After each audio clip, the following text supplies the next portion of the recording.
This week on Christian World News, the European nation where Christianity is making a comeback.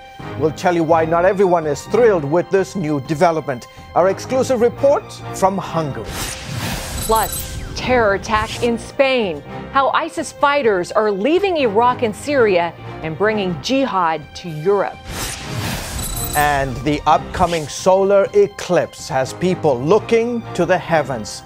The Bible is full of stories of how God darkened the sun to send a message.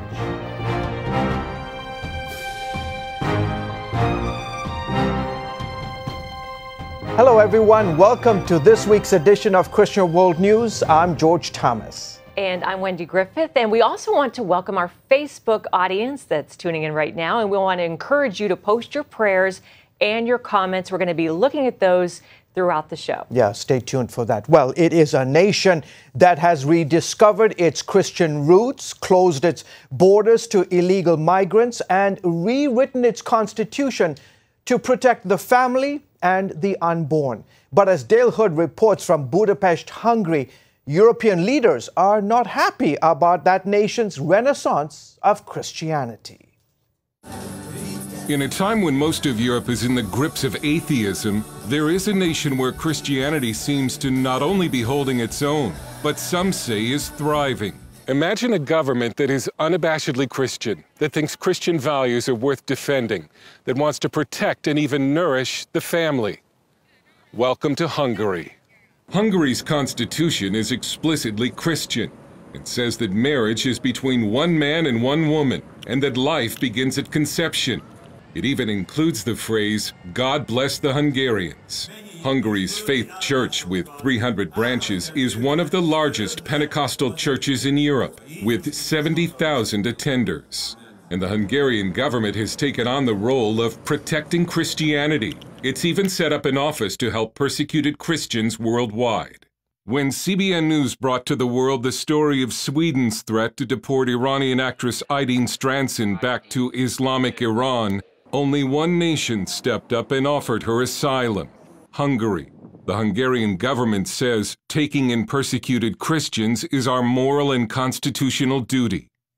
Hungary wants to protect the European values, the European Christian and Jewish values.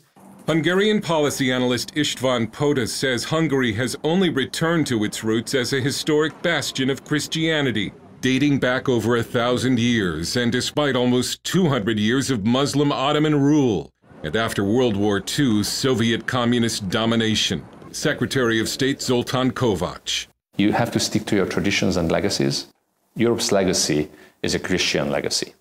Not necessarily in a religious form, but most definitely in a cultural form.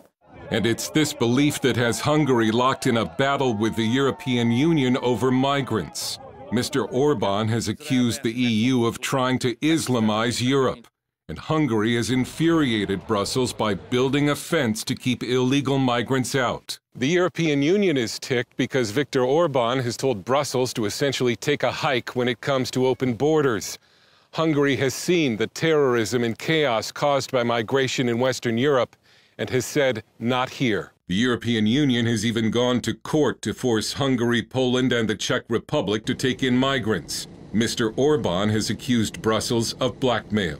Securing the borders to stop illegal migration is indeed a solution, and is the only way actually to reinstate law and order at the borders of the European Union, not the other way around. Kovács says it matters that most of the migrants trying to enter Hungary are Muslim, and he says Western European nations are paying a heavy price by pretending that Islam doesn't matter.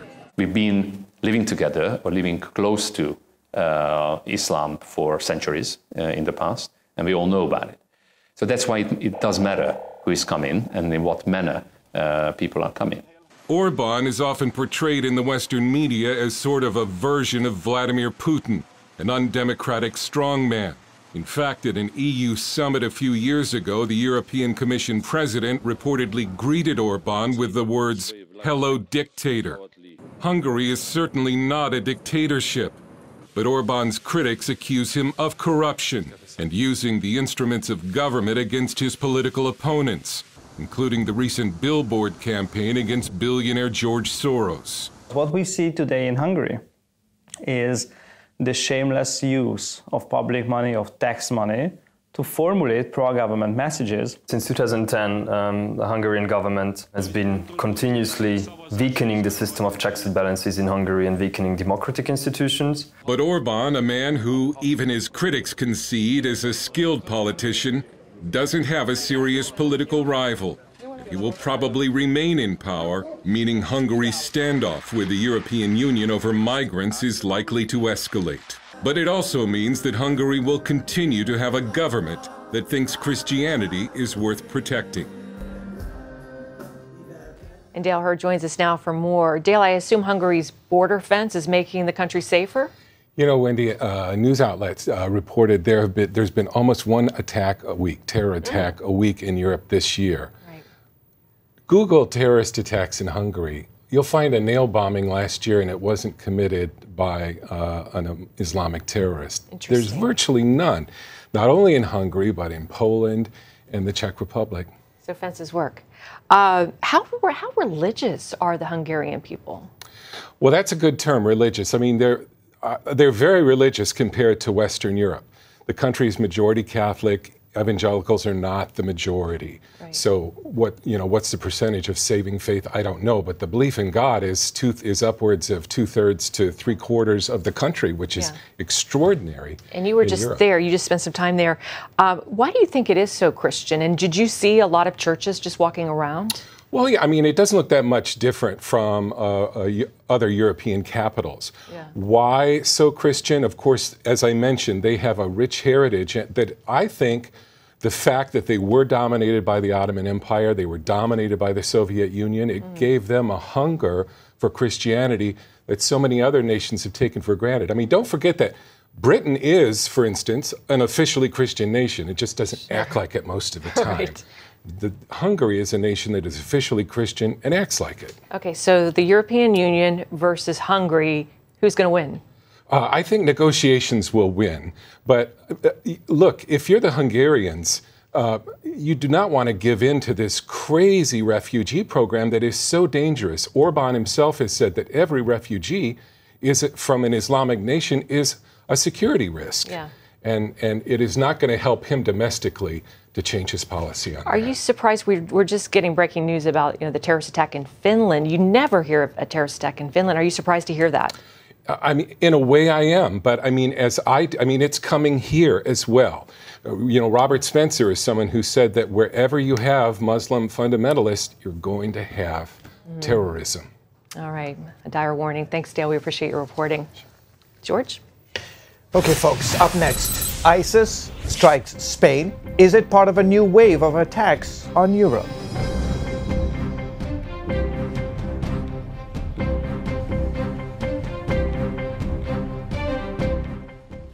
Folks, there's a power beyond the realm of human intellect.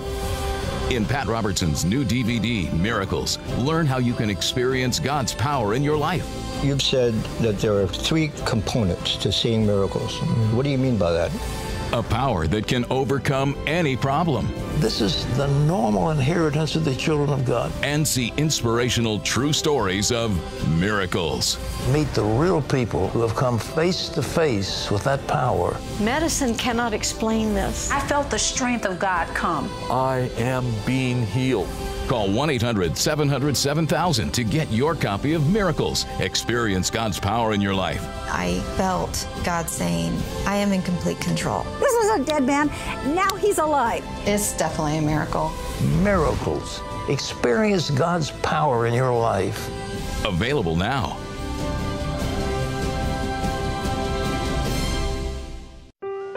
Life. It's meant to be lived fully. Jesus said it. I came to give you life. Life to the fullest. Life in your family. Life in your finances. Life in your body, mind, and spirit. Life in your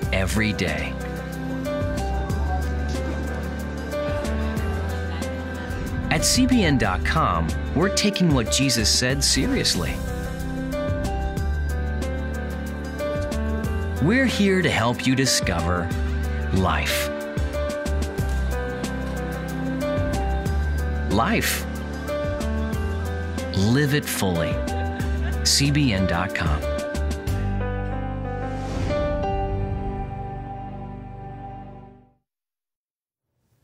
And welcome back to Christian World News. The terror attacks in Spain may have many concerned that ISIS fighters fleeing Iraq and Syria are bringing jihad to Europe. That's right. Terrorists carried out 3 attacks in 3 Spanish cities. One attack took the lives of at least 14 people. Gary Lane has the details. Islamic terrorists have struck again in the heart of Europe, not in Paris, London, Brussels, or Berlin. This time, 2 vehicle attacks in Spain. The 2 attacks came within hours of one another. The first one late Thursday afternoon in Las Ramblas, a popular tourist spot in Barcelona. I didn't see any of the bodies or anything, or the driver, but I caught it out of the corner of my eye and heard it right behind me. Police arrested 2 men. One of them was Moroccan Driss Al-Kaber, who allegedly rented the van used in the terrorist attack. The driver of the vehicle was still at large. A second attack early Friday morning 70 miles away in Cambrils. Another pedestrian attack along a boardwalk. This time, 6 people were injured before police gunned down the terrorists. All 5 of them were wearing fake suicide vests, and investigators say they were also planning some kind of gas attack. The CIA reportedly informed Spain 2 months ago that Las Ramblas was a target. The warning came after jihadists said they planned to spread terror to popular Mediterranean tourist spots. Police say the 2 incidents may have been linked to an explosion in another Spanish city on Wednesday. Spanish authorities say some of the injured in the Barcelona attack are in critical condition, so unfortunately the death toll may rise. The Islamic State has claimed responsibility for the Barcelona attack. International terrorism experts say some jihadists who joined ISIS have now been chased from Syria and Iraq, and they're returning home. And that means there may be more Barcelona-style attacks in Europe and elsewhere in the days ahead. Gary Lane, CBN News. Thanks, Gary. The Trump administration is taking a very strong stance in the fight for religious freedom around the world. The Secretary of State issued a new report card that gives bad marks to a number of countries, including China and a U.S. ally, Saudi Arabia. CBN's national security correspondent Eric Rosales breaks down the list. Secretary of State Rex Tillerson held nothing back when he named the group ISIS as one of the biggest threats to religious freedom across the globe. He says the group is responsible for genocide against Shiite Muslims, Yazidis, and Christians. Their terrorist members have and continue to target multiple religions and ethnic groups for rape, kidnapping, enslavement, and even death. Tillerson said the State Department under President Donald Trump will continue to help those seeking to live their lives according to their faith. No one should have to live in fear, worship in secret, or face discrimination because of his or her beliefs. As President Trump has said, we look forward to a day when, quote, people of all faiths, Christians and Muslims and Jewish and Hindu, can follow their hearts and worship according to their conscience. The report released Tuesday looks at the state of religious freedom in 199 foreign countries and describes what the U.S. is doing to support those rights. There are several countries of particular concern, including China, Iran, North Korea, and Saudi Arabia. China is cited for continuing to physically abuse, detain, arrest, torture, and imprison Christians and other religious minorities. Tillerson pointed to Iran for its persecution of Christians and others, plus laws that deny their citizens freedom of religion. 20 individuals were executed in 2016 on charges that included, quote, waging war against God. Members of the Baha'i community are in prison today simply for abiding by their beliefs. In Saudi Arabia, the government does not recognize the rights of non-Muslims to practice their religion in public. And as for North Korea, which the Christian nonprofit watchdog group Open Doors International calls the most oppressive place in the world for Christians, Tillerson said the government continues to punish those engaging in religious practices last year, with executions, torture, and other abuse. The State Department began releasing this annual report since the International Religious Freedom Act of 1998 was amended by President Clinton to help better understand and protect religious freedom as a foreign policy. Eric Rosales, CBN News, Washington. Thanks, Eric. Kristen Wright works with Open Doors, a ministry to the persecuted church. Recently, I spoke with her about religious persecution in one of the most dangerous nations on the planet and the Trump administration's nominee to promote religious freedom around the world. President Trump, as you know, recently nominated former governor of Kansas, Sam Brownback, to be the next ambassador at large for international religious freedom. Why, Kristen, why is this good news? I'll tell you what, I was so excited when I heard this news, and that's simply because we need a champion for international religious freedom. And I think that the nomination of Kansas Governor Sam Brownback demonstrates that this administration cares about the persecution of Christians and other religious minorities enough to appoint someone and to nominate them to this special role. This is a role that reports directly to the Secretary of State. In the U.S. State Department, it's a role of an individual who could potentially make a strong difference. Yeah. Governor Sam Brownback, well, during his Senate days, had quite a lot of experience working with the persecuted church, so we're very encouraged. And he never hid his Christian faith either. That's right. He was really a champion of international religious freedom for Christians and for all of those facing persecution because of their faith. So we're encouraged and we're hopeful that he'll get through confirmation and that he'll be a great champion for international religious freedom. Okay, well, let me ask you on a different subject. North Korea is in the news, as you know. It provokes the world with its missile tests. What can you tell us about the church in North Korea? That is a great question. You know, right now North Korea is making the news. It's all over the place. But for years and years, Open Doors USA has released the World Watch List of the worst places in the world to be a Christian. North Korea has been at the top of that list for years now. And there are reasons why, and it's simply because to be a Christian in North Korea, it can mean death. It can mean a labor camp sentence. It can mean that you and your entire family are put in prison for life. It's a horrible place to be a Christian. At Open Doors, we're really encouraging prayer for the persecuted church within North Korea. I think we're all praying for North Korea right now. Absolutely. But this is a good wake-up call to remember the church in that situation. All right. Kristen Wright with Open Doors USA, thanks so much for what you're doing. God bless you and your team. Thank you so much, Wendy. And we'll be right back. And Kristen also told us about the difficulties facing Iraqi refugees and how Open Doors is helping them. To see the full interview, go to our website, cbnnews.com. Coming up, when the sun goes dark, God is at work. How the upcoming eclipse is shining a light on God's wondrous ways.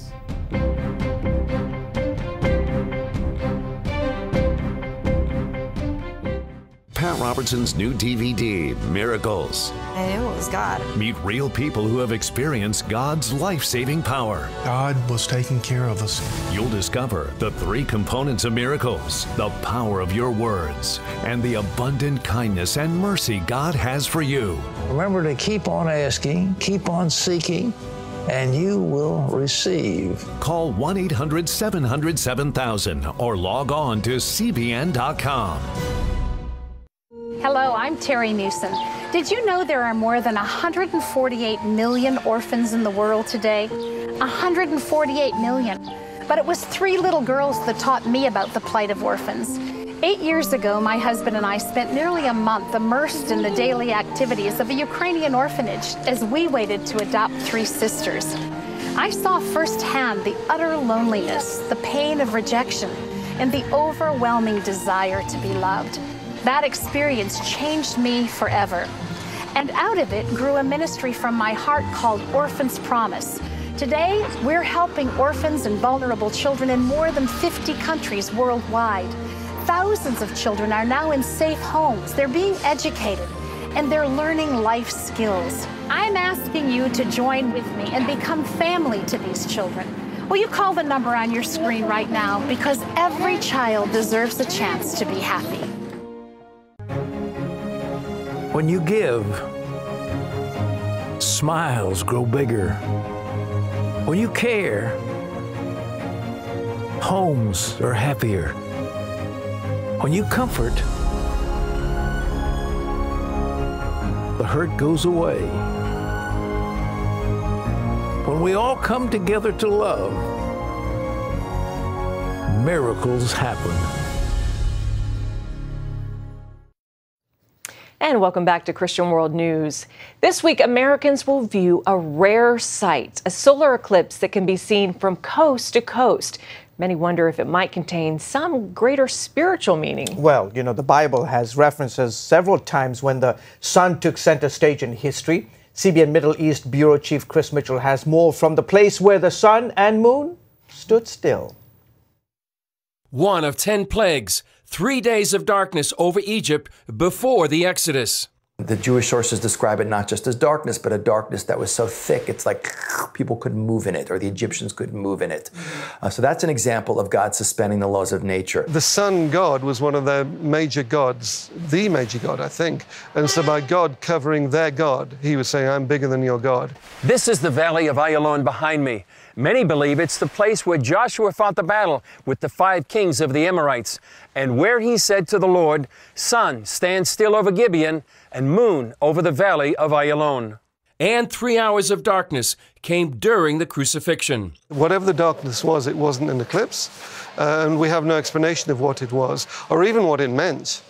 But it certainly would have invoked in the people who were there a profound sense of something monumental happening, which indeed it was. God definitely made points with signs in the sky throughout the Bible. But is he still doing the same thing today? In Romans chapter 1, it tells us that God has ordered the world in such a way that the hearts of man can know that God exists just by the way nature works. So does he use nature to talk to his people? He does. It's a fundamental belief in Judaism that everything that happens in the world is for a meaning, and it's a message hidden in there somewhere, even in an astronomical phenomenon. So interpreting the message is, of course, a little more problematic. Stephen Bridge, director of Jerusalem's Garden Tomb, says God already gave his biggest sign. The biggest way God speaks is through his Son. So in the writers to the Hebrews draws that out, that in former times God spoke in many and various ways through the prophets, but in these last days he's spoken through his Son.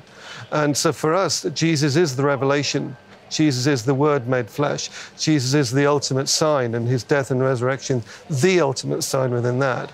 So we should be looking to him. Spiro says Judaism focuses on how current events connect with prophecy rather than signs in the sky. The rabbis always talk about the coming of the Messiah as a woman giving birth, the birth pangs.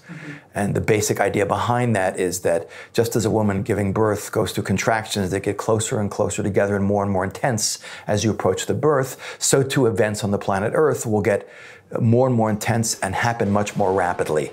And certainly I would say we see that things are speeding up very dramatically in the world, the change that is taking place, the political upheaval, the technological advances. One often quoted scripture about the sky comes from the book of Joel.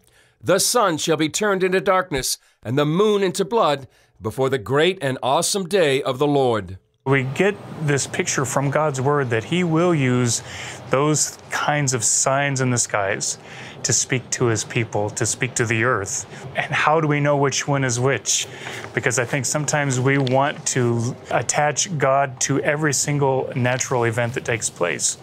And I think most of the time God just wants to show that he is in nature and not that he's actually communicating, watch out, something's getting ready to happen. That could be interpreted as eclipses, by the way. The moon turning to blood it's called the blood moon, actually, which is what happens in a lunar eclipse. When you have a solar eclipse, the sun disappears and turns to blackness.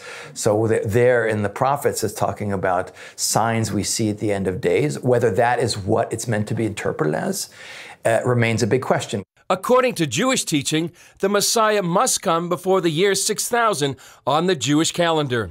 We're currently at 5777. Time is definitely running out. And as we see by looking at what's going on in the world in a positive and a negative way, I mean, the rebirth of the State of Israel, the reunification of Jerusalem, we just celebrated the 50th anniversary of that. That's prophecy coming true before our eyes. The nations of the world lining up against Israel largely, what you see going on in UNESCO and the United Nations, is clearly a sign. So, other than looking through protective glasses, how do these leaders recommend we view the eclipse? We're only a few headlines away from direct convergence of that biblical end of days scenario with the headlines in the news today. And that to me, and I think to most Jews, is far more impactful and serious in terms of waking people up in their expectation of the redemption than celestial signs happening up above in the heavens. We need to prepare our hearts and continue to ask God to show us, is this you? Is this you that you're speaking to your people? Are you speaking to the earth? And I believe that he'll tell more than just one person that this is him speaking to the whole earth. We need to just be cautious, fix our eyes on Jesus, hold firmly to Scripture, and keep proclaiming the mystery and the profound victory of the life, death, and resurrection of Jesus the Messiah. Chris Mitchell, CBN News, the Ayalon Valley, where the sun and moon stood still. That's just so fascinating. And you can see more stories about the eclipse and how it all points to God's great design behind the universe. Watch them on our website, cbnnews.com. Kids, we want them to grow up knowing God's Word. But in today's busy world, sometimes we could use some help. The free Superbook Kids Bible app has fun stuff your kids will love. They'll have a blast learning the Bible, playing great games, watching cool videos, Follow me. discovering heroes in the Bible.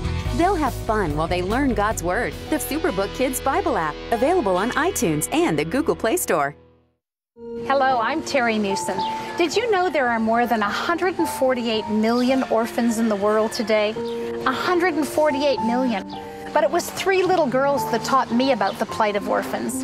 8 years ago, my husband and I spent nearly a month immersed in the daily activities of a Ukrainian orphanage as we waited to adopt 3 sisters.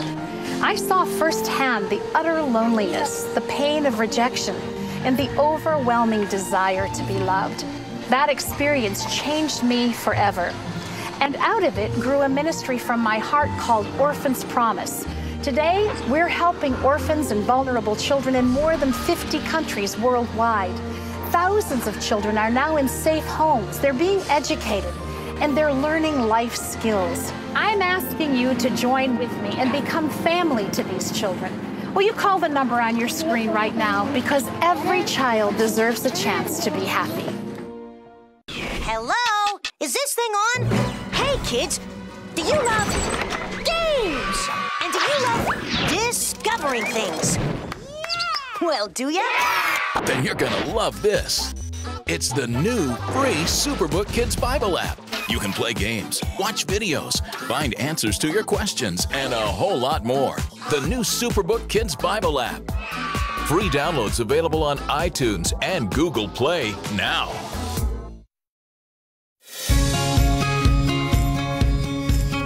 Young people, millennials, are flocking to church. It's not an exaggeration to say that we love to meet them and that we love to know their stories. And finally this week, Operation Blessing is giving malnourished children in Peru the nutrition they need. I like how you say malnourished. Yeah, I know, exactly. Very interesting. All right. Yes. Well, we know what you mean. Many children live in dire poverty with few resources. Operation Blessing started a nutrition program at the Padre Cocha, now don't make fun of me, no. Padre Cocha preschool, where more than 100 children receive vitamins, minerals, and nourishing meals. The program is helping develop children who are happy, healthy, and ready to learn about Jesus. They are not malnourished anymore. Excellent, excellent. Well, folks, that is it for this week's edition of Christian World News. From all of us here, until next week, goodbye and God bless you.